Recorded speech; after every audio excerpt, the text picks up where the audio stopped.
আপনি কি জানেন জার্মানিতে এমন কিছু কাজ আছে যাতে কোনো ডিগ্রি লাগে না? তাও আবার মাসে 2000 থেকে 4000 ইউরো বেতন। হ্যাঁ, শুধু একটু পরিশ্রম আর ইচ্ছা শক্তিটাই যথেষ্ট। আজকে আমি আপনাদের বলবো top 10 jobs in Germany without degree. তাহলে চলুন শুরু করি, হয়তো আজকের ভিডিওটাই আপনার জীবন বদলে দেবে। যখনই আমরা জার্মানিতে চাকরি নিয়ে কথা বলি তখনই চলে আসে ধরুন এই AI developer, IT developer, software engineer. তো অনেকেই ভাবেন আমাদের তো ডিগ্রি নেই অত ভালো করে, তাহলে আমরা কিভাবে চাকরি করবো? কিন্তু আসল ব্যাপারটা হচ্ছে কিন্তু জার্মানিতে কিন্তু সবচেয়ে বেশি যে ডিমান্ড সেই কাজগুলো কিন্তু স্কিল্ড ওয়ার্কারদের। প্রচুর কাজ আছে এখানে, প্রচুর লোকের দরকার। জার্মান সরকার যখন বিভিন্ন দেশে গিয়ে বলছে যে আমাদের লোক চাই আপনারা আসুন, তার মধ্যে আইটি ওয়ার্কার তো আছেই, কিন্তু স্কিল্ড ওয়ার্কারদের সংখ্যাটা সবচেয়ে বেশি। আপনি যদি মেক ইট ইন জার্মানিতে যান তাহলে দেখতে পাবেন যে মেক ইট ইন জার্মানিতে কত লিস্টিং আছে এইসব স্কিল ওয়ার্কারদের নিয়ে। কিন্তু এই স্কিল ওয়ার্কার ব্যাপারটা কি? যে কোনো আপনাদের যে কোনো ধরনের স্কিল আছে, প্রফেশনাল স্কিল, ড্রাইভিং বলুন, electricity, electrician, plumber, mechanic, welder, এগুলো সব স্পেশাল স্কিলস। এখানে এত কনস্ট্রাকশন হচ্ছে, এত রকমের ধরনের লোক দরকার, কত বড় বড় ওয়্যার হাউস আছে, বিজনেস হাউস আছে, সেখানে ডেলিভারি করার লোক দরকার। এবং এই জবগুলো প্রচুর, এবং এই জবগুলো কিন্তু পাওয়া সহজ, কারণ এই জবগুলোতে ডিম্যান্ড আছে। তো আজকের এই ভিডিওটাতে আমরা এই ধরনের জবগুলো নিয়েই কভার করার চেষ্টা করব, বলার চেষ্টা করব যে এই ধরনের কাজগুলো কি, কিভাবে পাওয়া যেতে পারে, আর কি ধরনের মাইনে আপনি এক্সপেক্ট করতে পারেন। তো দেখতে থাকুন পুরোটা। আর হ্যাঁ, যদি এই ভিডিওটা দেখে মনে হয় যে এটা আপনার কাজে এলো বা আপনার বন্ধুদের কাজে আসতে পারে, তাহলে অবশ্যই শেয়ার করবেন। আর আরেকটা ইম্পর্টেন্ট ব্যাপার হচ্ছে গিয়ে যে যদি কোনো প্রশ্ন থাকে কমেন্টে লিখবেন, আমি উত্তর দেব যতটুকু আমার জানা আছে, বা যদি জানা না থাকে তাহলেও আমি খোঁজ খবর নিয়ে উত্তর দেব। আর আরও একটা ব্যাপার হচ্ছে যে লাইক আর সাবস্ক্রাইব করতে কিন্তু ভুলবেন না, কারণ সাবস্ক্রাইব করলে কি পরবর্তীকালে যে ভিডিওগুলো আমরা পাবলিশ করব সেগুলো আপনারা দেখতে পাবেন, আর লাইক করলে একটু উৎসাহিত বোধ করি, তাই এই দুটো করতে কিন্তু ভুলবেন না। তাহলে চলুন শুরু করি। প্রথমে যে চাকরিটা নিয়ে কথা বলবো সেটা হচ্ছে গিয়ে হোটেলে। হোটেলে ধরুন অনেক ধরনের চাকরি হয়। হোটেলে যারা রান্না করে তারা শেফ, তাদের চাকরি তো আছেই। তাছাড়া আছে ধরুন শেফেদের সঙ্গে তো অনেক কাজের লোক দরকার না, অনেককে হেল্প করতে হয়, তরকারি কাটতে হয়, বাসন মাজতে হয় বা ধুয়ে দিতে হয়। যদি ওখানে ডিশ ওয়াশার ফসার বড় বড় আছে, ওরকম ভাববেন না যে হাত দিয়ে বাসন মাজতে হলো, কিন্তু তা সত্ত্বেও এই ধরনের কাজ, সমস্ত ধরনের হেল্পিং কাজ, প্লাস ধরুন আপনি হোটেলে যে রিসেপশনিস্ট দরকার হয়, প্লাস আরো প্রচুর ধরনের কাজ থাকে। হোটেল তো একটা বড় ধরুন একটা ইন্ডাস্ট্রি বলতে পারেন, সেখানে বিভিন্ন ধরনের কাজ থাকে, ওয়াশিং থেকে শুরু করে কত ধরনের সমস্ত কিছু আছে ধরনের কাজ, খুঁটি নাটি, এই সমস্ত ধরনের কাজ হোটেল ইন্ডাস্ট্রিতে কিন্তু প্রচুর ধরনের আছে। আর সবচেয়ে বড় ব্যাপার হলো জার্মানিতে কিন্তু প্রচুর হোটেল। ধরুন বড় বড় শহরে তো বড় বড় হোটেল আছেই, তাছাড়া এখানে এগুলো বলে গাস্ট হাউস, মানে আপনার ছোটোখাটো টাউনেও প্রচুর হোটেল আছে, কারণ এখানে প্রচুর লোকে পড়তে আসে, ব্যবসার কারণে আসে, ঘুরতে তো আসেই, এবং সেই জন্য প্রচুরই হোটেল আছে, এবং সেই হোটেলগুলোতে সবসময় কোনো না কোনো লোকের দরকার হয়। তো এই হোটেল ইন্ডাস্ট্রির কাজটা কিন্তু খুব আকর্ষণীয়। আর এখানকার স্যালারি ধরুন আপনার হতে পারে প্রায় 2000 থেকে শুরু হতে পারে 2400 ইউরো অব্দি যেতে পারে, যেটা ধরুন অনায়াসে বাংলাদেশি টাকায় প্রায় 2.5 থেকে 3 লাখ টাকা হবে, আর ইন্ডিয়ান টাকাতেও প্রায় ওরকমই হবে, 2 লাখ থেকে 2.5 লাখ টাকা। তো সেটা অনেকটাই টাকা। এটা শুরুতে আপনার যদি অভিজ্ঞতা বেড়ে যায় অবশ্যই আপনার সেই অভিজ্ঞতা অনুযায়ী মাইনেও বাড়তে থাকবে, কিন্তু আমি একদম শুরুর কথা বলছি। আর এই হোটেল ইন্ডাস্ট্রির কাজ পেতে গেলে অনেক সময়, বেশিরভাগ সময় সবচেয়ে ভালো হয় যেটা, সেটা হচ্ছে কি আপনি যদি হাউস বিল্ডিং করেন। হাউস বিল্ডিংয়ে আপনি শুরুতে গেলেন, আপনার হয়তো প্রথমে কিছু ইনকাম হলো, কিন্তু কাজটা শিখে নিলেন। আর কাজটা শিখে নিলে তারপর যে আপনার যখন পার্মানেন্ট জব হয়ে যাবে তখন আপনার ইনকামও বেড়ে যাবে। আর হাউস বিল্ডিং করার সময় এমনিতেই আপনি কিছু টাকা হাতে পাবেন, তো আপনার থাকা খাওয়া নিয়ে ভাবতে হবে না। আর হোটেলে কাজ করলে অনেক সময় খাওয়াটা এমনিতেই চলে আসে। তো সেই জন্য হোটেল ইন্ডাস্ট্রি কিন্তু একটা খুব আকর্ষণীয় জায়গা। এবারে 2 নম্বরে যে চাকরিটা আসে সেটা হচ্ছে জার্মানি কিন্তু প্রাণ, আর কি বলবো, মানে যেটাকে বলা হয় যে জার্মানির যে ইন্ডাস্ট্রি, সেই ইন্ডাস্ট্রির খাবার রসদ। তো এটা হচ্ছে গাড়ির ইন্ডাস্ট্রি। তো আপনারা সকলেই জানেন জার্মানিতে তো বড় বড় গাড়ি যেমন মার্সিডিজ, BMW, ফোক্সওয়াগন, অডি, এগুলো সবই জার্মান গাড়ি। সমস্ত এখানে বড় বড় জার্মান ফ্যাক্টরিগুলো আছে, স্টুটগার্টে মার্সিডিজ, মিউনিকের কাছে BMW, এবং তাছাড়াও ফোক্সওয়াগনের তো আছে বড় বড় ফ্যাক্টরি, এবং শুধু তাই নয়, এক তো হচ্ছে এই বড় বড় ফ্যাক্টরিগুলো আছেই, কিন্তু যেহেতু জার্মানরা প্রচুর গাড়ি ভালোবাসে আর প্রচুর গাড়ি এখানে বিক্রি হয়, মানে লোকের পুরনো গাড়ি পাল্টে ফেলে নতুন গাড়ি নিতে বেশি সময় লাগে না। আর এখানে অনেক বিভিন্ন কনসেপ্টও আছে, তো যাই হোক সেগুলোতে যাচ্ছি না। কিন্তু এই গাড়ির ডিমান্ড খুব বেশি এবং সব জায়গাতে প্রচুর গ্যারাজ, প্রচুর ওয়ার্কস্টার বলে এখানে, যেখানে প্রচুর গাড়ি সারানোর জায়গা, ফ্যাক্টরি ছাড়া তো আছেই। তো এই গাড়ির ইন্ডাস্ট্রিতে কিন্তু আপনারা ভেবে দেখুন যে এক তো হচ্ছে গিয়ে যে শুধু ইঞ্জিনিয়ারদের দরকার নেই, আপনি যদি গাড়ি বানাতে চান আপনার প্রচুর ওয়ার্কারের দরকার আছে, সব কিছু ব্যাপারে, ইলেকট্রিসিটি থেকে শুরু করে অ্যাসেম্বলি লাইন এসব তো আছে, টায়ার বদলানো, টায়ার ঠিক করা, এবং গ্যারাজেও সমস্ত ধরনের কাজ, পেন্টিং এর কাজ, গাড়ির টায়ার বদলানোর কাজ। এখানে যেহেতু শীতকাল এবং গরমকালে দুবার টায়ার চেঞ্জ করতে হয়, মানে ধরুন গরমকালে এক ধরনের টায়ার, শীতকালে আরেক ধরনের টায়ার, তো সেই টায়ার বদলানোর কাজ, টায়ার স্টোর করে রাখার কাজ, এবং এই ধরনের কাজের ছড়াছড়ি, এবং মানে এই ধরনের কাজের লোক পাওয়া খুব ডিফিকাল্ট, কারণ এই হার্ড ওয়ার্কিং কাজ, যেগুলো স্কিল্ড ওয়ার্ক এবং হার্ড ওয়ার্ক, সেই কাজগুলো এখানে পাওয়া কিন্তু একটু ডিফিকাল্ট, কারণ এই পপুলেশনটা বেশিরভাগই, জার্মান যে পপুলেশন বেশিরভাগই বৃদ্ধ, এখানে ইয়াং পপুলেশন খুব কম, এবং সেই জন্যই জার্মান গভর্নমেন্ট কিন্তু বাইরে থেকে লোক আনার চেষ্টা করছে যাদের গায়ে শক্তি আছে, যারা কাজ করতে পারে। তো এইখানে ঢুকলে কিন্তু আপনার এই 2000 থেকে স্যালারি শুরু হবে 2.5, 3, 4, ডিপেন্ড আপনার স্কিলের ওপরে, আপনার দক্ষতার ওপরে। আর জার্মান ভাষা শিখে গেলে আপনি যদি কাস্টমারদের সঙ্গে কথা বলতে পারেন তাহলে সেলসেও চলে যেতে পারেন। তো এই সব নিয়ে এই ইন্ডাস্ট্রিটা বোধহয় সবচেয়ে বড়, হসপিটালের শেফ ইন্ডাস্ট্রির মতোই এই ইন্ডাস্ট্রির মধ্যে সবচেয়ে বড়, এবং এইটা কিন্তু একটা খুবই ভালো ভালো চাকরি পাওয়ার ক্ষেত্র, চাকরি পাওয়ার জায়গা। 3 নম্বর এবং 4 নম্বর। 3 নম্বরে কিন্তু ধরুন ইলেকট্রিশিয়ান।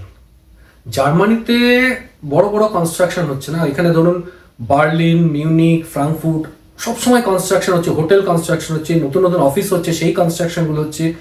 আর আপনারা জানি কনস্ট্রাকশন হলেই তাখানে ইলেকট্রিশিয়ানের দরকার পড়বে। ইলেকট্রিশিয়ানের সঙ্গে আরেকটা কাজে ওতপ্রোতভাবে চলে আসে, সেটা হচ্ছে ওয়েল্ডার, যে ধরুন আপনার যে লোহার বিম কাটবে, লোহার বিমগুলোকে জোড়া, বা বিভিন্ন ধরনের যে কনস্ট্রাকশন মেটেরিয়ালগুলো সেগুলোকে জুড়ে জুড়ে যে তৈরি করার কাজ। তো এই ওয়েল্ডার আর ইলেকট্রিশিয়ান এদের চাহিদা কিন্তু খুব বেশি। আর কনস্ট্রাকশনের কথা না ছেড়ে দিলাম, কনস্ট্রাকশন তো হচ্ছে বড় বড় থাকবে, কিন্তু ধরুন যে বাড়িতে একটু খুঁটিনাটি লেগেই থাকে না, আপনার বাড়িতেও লেগে থাকে, আমার বাড়িতেও লেগে থাকে। আজকে ইলেকট্রিক বাল্ব কেটে গেল, কালকে মনে হলো না ওখানে আর একটা নতুন ফিটিং করাবো। তখন যখন আমাদের এখানে যখন এরকম একটা কাজের দরকার হয়, তখন আমরা আকাশ থেকে পড়ি ইলেকট্রিশিয়ান কোথায় পাবো। এখানে কিন্তু ইলেকট্রিশিয়ান পাওয়া অতটা সোজা নয়। আর সবচেয়ে বড় ব্যাপার হচ্ছে ইলেকট্রিশিয়ান, প্লাম্বার বা হ্যান্ড ওয়ার্কার যারা বলে, যারা ধরুন খুঁটিনাটি যেগুলো শুধু সারাতে পারে, এই ধরনের কাজগুলো প্রচণ্ড ডিমান্ড। এবং তার থেকেও বড় কথা হচ্ছে গিয়ে যে এইগুলো এখানে যেমন এখন তো ইন্ডিয়া, বাংলাদেশ অনেক জায়গায় সব অ্যাপ আছে, আপওয়ার্ক যেমন ধরুন আপনারা অনেকে ফ্রিল্যান্সিং খোঁজেন, এখানে এরকম অনেক অ্যাপ আছে। তো মাই হ্যান্ড ওয়ার্ক বলে এরকম অ্যাপ আছে, সেখানে কিন্তু আপনি নিজেকে রেজিস্টার করে দিতে পারেন, যে আপনি চাকরি তো করলেনই, নিজেকে রেজিস্টার করিয়ে নিলেন, কারুর যদি এরকম বাড়ির কাজের দরকার হয় তাহলে আপনি এসে কাজটা করে দিলেন। আর টাকা কিন্তু বেশ ভালোই। ধরুন এখানে কিরমভাবে টাকা হয়, এরকম ধরনের ফ্রিল্যান্স কাজে আপনি 30 ইউরো প্রতি ঘন্টায় চার্জ করতে পারেন। তো আপনার 3 ঘন্টার কাজ 90 ইউরো, আর প্লাস গাড়ি ভাড়ার সঙ্গে যুক্ত থাকে। তাহলে ধরে ধরুন 3 ঘন্টার একটা কাজ করলেন, 100 থেকে 120 ইউরো আপনার এমনিতেই চলে এলো। তো এই জন্য ইলেকট্রিশিয়ান, প্লাম্বার বা স্ট্যান্ডার্ড হ্যান্ড ওয়ার্কার যারা, তাদের কিন্তু যেরকম রোজগার আর ডিমান্ডও সেরকম। তাই এই কাজটা কিন্তু খুবই ইম্পর্টেন্ট। 6 চলে আসি একটা সম্পূর্ণ অন্য ধরনের কাজের ক্ষেত্রে।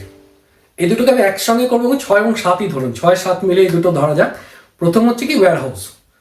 ধরুন এখানে অ্যামাজনের বড় বড় ওয়্যার হাউস আছে, তো এটা একটা বড় হাব অ্যামাজনের। বা ডিএইচএল তো আপনারা নাম শুনেছেন, এটা ডে হাএল এখানে বলে হচ্ছে গিয়ে, একসময় এটা গভর্নমেন্টের পোস্ট অফিস ছিল, কিন্তু এখন একটা ইন্টারন্যাশনাল প্রাইভেট অর্গানাইজেশন হয়ে গেছে, এবং এদেরও প্রচুর ডেলিভারি হয়।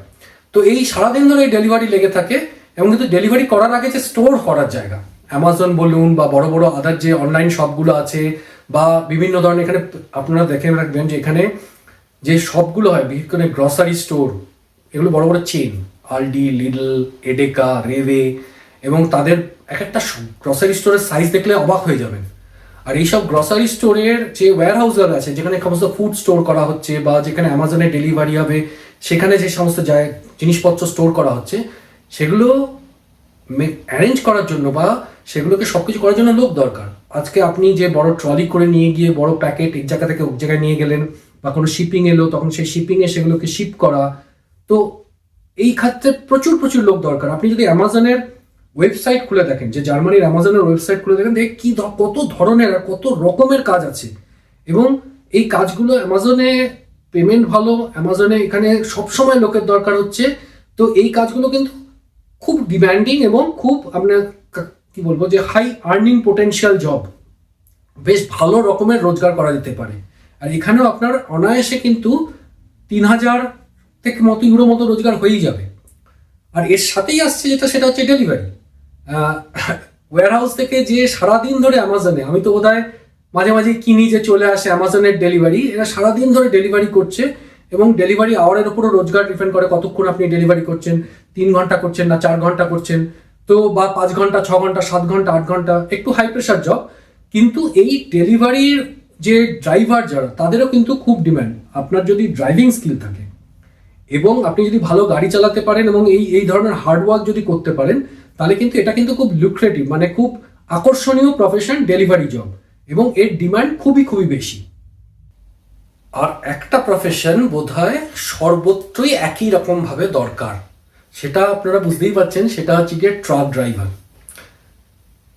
ইউরোপ কিন্তু যেমন ধরুন যে একটা আপনি বড় দেশ, বিশাল বড় দেশ, চায়না ধরুন, ভারত ধরুন, বাংলাদেশ ধরুন, ইউরোপ কিন্তু আপনি ধরতে পারেন একটা বড় দেশ, কারণ এই দেশগুলোর মধ্যে এখানে অনেকগুলো দেশ আছে অবশ্যই, জার্মানি আছে, ইটালি, ফ্রান্স, বেলজিয়াম, কিন্তু ইউরোপে ওপেন বাউন্ডারি এবং এক দেশ থেকে আরেক দেশে কন্টিনিউয়াসলি গুড সাপ্লাই হচ্ছে, এবং সেই গুডসগুলোকে নিয়ে যাওয়ার জন্য দরকার দক্ষ ট্রাক ড্রাইভার। তো আপনার যদি হেভি ভেহিকেল লাইসেন্স থাকে এবং সেটা আপনি নিয়ে এসে জার্মানিতে কনভার্ট করিয়ে নিলেন, যদি নাও থাকে, আপনি যদি এমনি গাড়ি চালাতে পারেন, তাহলেও কিন্তু জার্মানিতে এসে আপনার একটা লাইসেন্স করাতে হবে, কিছুদিন ট্রেনিং নিতে হবে, গাড়িতে লাইসেন্স পরীক্ষা দিতে হবে, পাস করতে হবে। লাইসেন্সে আপনার আমি বলে দিচ্ছি খরচা কত হবে, ধরুন 2,000 ইউরো মতো আপনার খরচা হবে। এটা একটু ইনভেস্টমেন্ট, কিছু করার নেই যদি আপনার লাইসেন্স না থাকে, কিন্তু এই লাইসেন্সটা করিয়ে নিতে পারলে আপনার কিন্তু তারপর ট্রাক ড্রাইভার হিসেবে রোজগার কিন্তু বেশ ভালো। মানে ধরুন ট্রাক ড্রাইভারের রোজগার হতে পারে 3,000 ইউরো থেকে তো শুরুই হতে পারে, 4,000, 5,000। আপনি যদি ইন্টারন্যাশনাল রোডে যেতে পারেন, যে এখান থেকে জার্মানি থেকে বেলজিয়াম ডেলিভারি করছেন, ইটালি ডেলিভারি করছেন, ফ্রান্স ডেলিভারি করছেন, তাহলে কিন্তু আপনার অনেক স্যালারি, প্রায় 5-6 হাজার ইউরো দিয়ে চলে যেতে পারে। আর ভেবে দেখুন, সেই স্যালারিটা কিন্তু একজন আইটি প্রফেশনাল বা সফটওয়্যার ডেভেলপারের কাছাকাছি। আপনার যদি 4-5 হাজার টাকা স্যালারি হয়, তাহলে সেটা কিন্তু একদমই আইটি ডেভেলপার, সফটওয়্যার ডেভেলপার যে শুরুতে বা মাঝামাঝি যে তাদের এক্সপিরিয়েন্স, সেই ধরনের প্রফেশনের কাছাকাছি। আর একটা ইন্টারেস্টিং ব্যাপার হলে, এই যে কটা প্রফেশন আজকে বললাম, আজকে লোকে বলছে এআই আসবে, চাকরি চলে যাবে, এই একটা প্রফেশন কিন্তু এআই চাকরি নিতে পারবে না। আপনার জব, আপনার চাকরি কিন্তু এই সবগুলোতে সব সময় সুরক্ষিত। আমরা মানুষ মানেই হচ্ছে গিয়ে যে রোগ ব্যাধি আছে, আর মানুষের আরো একটা চরিত্র হচ্ছে আমরা বুড়ো হব। তো প্রথমে বলেছিলাম না, জার্মানি হচ্ছে গিয়ে বুড়োদের দেশ, এখানে প্রচুর বৃদ্ধ, এখানে যেটা বলে পেনশন হাউস, মানে আপনার বৃদ্ধ হয়ে যাওয়ার পর যেখানে গিয়ে লোকে থাকে। তো এই বৃদ্ধাশ্রম বা ধরুন হসপিটাল, এই সব জায়গায় কিন্তু প্রচুর লোকের দরকার। নার্স তো আছেই, নার্স, যদি আপনার নার্সের চাকরি খুব বেশ আকর্ষণীয় একটা চাকরি, এখানে নার্সের চাকরি হাই ডিম্যান্ড, খুব বেশি রেসপেক্ট, নার্স বা এদের খুব বেশি রেসপেক্ট, কারণ এরা একটা ধরনের কেয়ার দিচ্ছে। আর আপনার যদি নার্সের ট্রেনিং করা থাকে, নার্সের যদি ভোকেশনাল সার্টিফিকেট থাকে, তাহলে তো আপনাকে দেখতে হবে না। তাছাড়াও নার্স ছাড়াও বিভিন্ন রকমের দেখাশোনা করার লোক হসপিটালে, বিভিন্ন ধরনের হসপিটালে ধরুন যারা হসপিটাল পরিষ্কার রাখছে, হসপিটালের বাকি কাজ, ওয়াশিং করছে, ডিশের কাজ করছে, এই ধরনের লোকেরও তো ডিমান্ড প্রচুর আছে। প্লাস এই যে বললাম বুড়ো বয়সে যে বুড়ো যারা হয়ে যাচ্ছে, যে পেনশন হাউস, রেন্টেন হাউসে, সেখানে যারা থাকছে তাদের দেখাশোনা করার জন্য লোক, এই সবের সবসময় চাহিদা আছে, চাহিদা ছিল এবং চাহিদা থাকবেও। তাই এই কাজ কিন্তু খুবই ডিমান্ডেড। আর সত্যি বলতে কি, এই কাজটা কিন্তু শুধু যে আপনি এখানে রোজগার করছেন তা নয়, এখানে কিন্তু আপনি একজন লোককে হেল্পও করছেন। তো এইটা ভেবেই কিন্তু অনেকটা ভালো লাগার কথা, যে শুধু আমি টাকা রোজগার করছি, টাকা তো সবাই রোজগার করে, কিন্তু শুধু যে টাকা রোজগার করছি সেটাই নয়, এখানে আমি আরো একজনের উপকারে আসছি, সেটা কিন্তু অনেক অনেক বেশি ইম্পর্টেন্ট। কিন্তু ব্যাপারটা হলো যে এইসব চাকরি পাবেন কিভাবে। আই থিঙ্ক এই চাকরিগুলো তো বলে দিলাম, কিন্তু সবার মনে প্রশ্ন এসে যায় যে পাবো কিভাবে। তো সবার আগে হচ্ছে কি, সবচেয়ে যেটা হচ্ছে, আপনাদের আগে একটা ভিডিও বানিয়েছিলাম, সেখানে বলেছিলাম যে হাউস বিল্ডিং এর কথা। হাউস বিল্ডিং কিন্তু সবসময় শুরু করার পক্ষে একটা খুব ভালো অপশন। তো হাউস বিল্ডিং এর ভিডিওটা দেখলে পরে আপনারা বুঝতে পারবেন যে হাউস বিল্ডিং কিভাবে শুরু করা যায়। সেখানে দেওয়া আছে কি কি ওয়েবসাইট, কোন ওয়েবসাইটে অ্যাপ্লাই করতে পারবেন। তো সেখান থেকে আপনারা দেখে নিতে পারেন যে হাউস বিল্ডিং কিভাবে আপনি শুরু করতে পারবেন, কোথায় অ্যাপ্লাই করবেন, কিভাবে করবেন। ওখানেও আরও দেওয়া আছে যে আপনার যে ভোকেশনাল সার্টিফিকেট বা অন্য যে সার্টিফিকেটগুলো আছে সেগুলো কিভাবে ভেরিফাই করে নেবেন ভিসার জন্য। আমাদের আরও একটা কিন্তু খুব ডিটেল ভিডিও আছে ভিসার উপরে, সেটাও কিন্তু দেখে নেবেন। ভিসা সমস্ত রকমের, ওয়ার্কার্স ভিসা থেকে শুরু করে, আর যেমন শেফ হলে স্পেশালিটি শেফ ভিসা, আপনি যদি ভালো বাংলাদেশি ডিশ বানাতে পারেন বা ইন্ডিয়ান ডিশ বানাতে পারেন, এখানের যে ইন্ডিয়ান রেস্টুরেন্ট বা বাংলাদেশি রেস্টুরেন্টগুলো আছে সেখানে কিন্তু তখন আপনি স্পেশালিটি শেফ ভিসা নিয়ে চলে আসতে পারেন। তো সেই ভিসার ব্যাপারগুলো ওখান থেকে দেখে নিতে পারবেন। আর হাউস বিল্ডিংটাও একটা শুরু করার আকর্ষণীয় জায়গা। তাছাড়া যে ওয়েবসাইটটা আমি সবসময় রেকমেন্ড করি বা সবাই করে, সেটা হচ্ছে কি মেক ইট ইন জার্মানি, আপনার সবচেয়ে বড় সোর্স। হাউসবিল্ডিং.de তে গেলে আপনি হাউস বিল্ডিং এর সমস্ত চাকরি পাবেন। মেক ইট ইন জার্মানিতে সবকিছু দেওয়া আছে যে কিভাবে আপনি জার্মানিতে স্কিলড ওয়ার্কার হিসেবে আসতে পারেন। আর মেক ইট ইন জার্মানিতে গেলে আপনি রেফারেন্স সেকশনে কিন্তু আরো অনেক ওয়েবসাইট পাবেন, যেগুলোতে ওদের লেখা আছে যে বিভিন্ন ধরনের সার্টিফিকেট ভেরিফাই করার জন্য বা অন্য কাজের জন্য কোন কোন ওয়েবসাইটগুলো ওদের পার্টনার ওয়েবসাইট, এবং সেখান থেকে আপনি লিঙ্কগুলো পেয়ে যাবেন। তো এই ওয়েবসাইটগুলো কনসাল্ট করুন, আর আমাদের অন্য ভিডিওগুলো দেখে নিন যেগুলোতে স্পেশাল বানানো হয়েছে। তাই একটা ভিডিওতে তো সব কিছু কভার করা সম্ভব নয়, তাই ভিসা নিয়ে, হাউস বিল্ডিং নিয়ে, শেফের চাকরি নিয়ে স্পেশাল ভিডিও বানানো হয়েছে, সেগুলো দেখতে ভুলবেন না। আর সেখান থেকে আপনি জেনে যাবেন যে কিভাবে আপনি এই চাকরিগুলোর জন্য অ্যাপ্লাই করতে পারেন বা পেতে পারেন। যদিও প্রত্যেক কটা জায়গায় আমি একটা স্যালারি রেঞ্জ দেওয়ার চেষ্টা করেছি, তাও মোটামুটি ভাবে এই সবকটা প্রফেশনেরই আপনার স্যালারি শুরু হতে পারে 2 থেকে 2,500 ইউরো, এবং এক্সপিরিয়েন্স অনুযায়ী বাড়তে পারে। আর বাড়তে পারে, ধরুন আপনি কোথায় কাজ করছেন, বড় হোটেলে হলে একরকম, ছোট হোটেলে একরকম, বড় শহরে হলে একরকম, ছোট শহরে হলে একরকম, তো ভ্যারিয়েশনগুলো থাকবেই।